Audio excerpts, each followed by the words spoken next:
റാണി, പകിടകളിൽ അതിവിദഗ്ധനായ നമ്മോട് കളിച്ച് ജയിക്കാൻ റാണിക്ക് പ്രയാസമായി. ഒന്നുകൂടെ ഒന്ന് ആലോചിച്ചിട്ട് പോരെ. നമ്മുടെ രാജ്യത്ത് വന്ന് നമ്മുടെ വെല്ലുവിളിക്കാതെ ആദ്യം കളിച്ച് ജയിക്കാൻ നോക്ക്. എങ്കിൽ കളി തുടരാം. പണയത് നമ്മുടെ വിലയേറിയ ഐഫോൺ പണയം വയ്ക്കും. നമ്മുടെ പണയ വസ്തുവായി നമ്മുടെ ഐഫോണും വയ്ക്കും. കളി ആരംഭിക്കട്ടെ.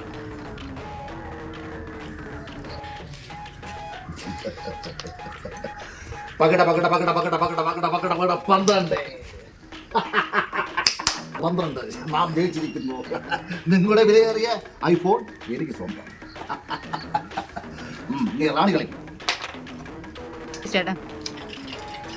പകിട പകിട 12. തോറ്റു തോറ്റു തോറ്റു തോറ്റു തോറ്റു തോറ്റു തോറ്റു തോറ്റു. റാണിക്ക് എല്ലാം നഷ്ടമായിരിക്കുന്നു.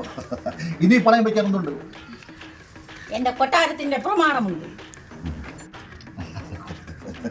പകിട പകിട പകിട പകിട 12 12 നാം ജയിച്ചിരിക്കുന്നു. പ്രമാണം എടുക്കും. രാജ്ഞിയുടെ കൊട്ടാരത്തിന്റെ പ്രമാണം നമുക്ക് സ്വന്തം. കളിക്കൂറാണ്.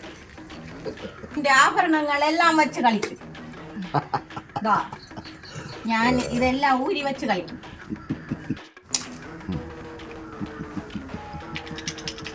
പകിട പകിട 12. പകിട 6. തോറ്റു. ഈ ആഭരണങ്ങളെല്ലാം നമുക്ക് സ്വന്തം. രാജ്ഞി, പരാജയം സമ്മതിച്ച് കളി മതിയാക്കി കൂടെ. എല്ലാം നമ്മുടെ കൈകളിൽ.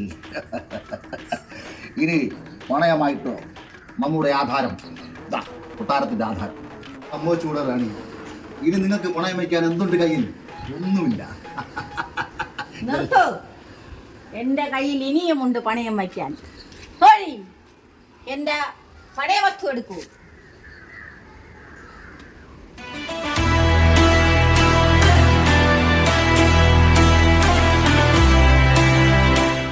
ഇതിനെ വെല്ലാനായിട്ട് നിങ്ങളെ കയ്യിൽ എന്തുണ്ട്?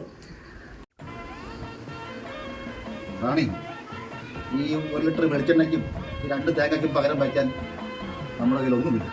നാം പരാജയം സമ്മതിച്ചിരിക്കുന്നു. ഇതൊന്നും ഇതിനോട് പണയം വയ്ക്കാൻ പറ്റില്ല.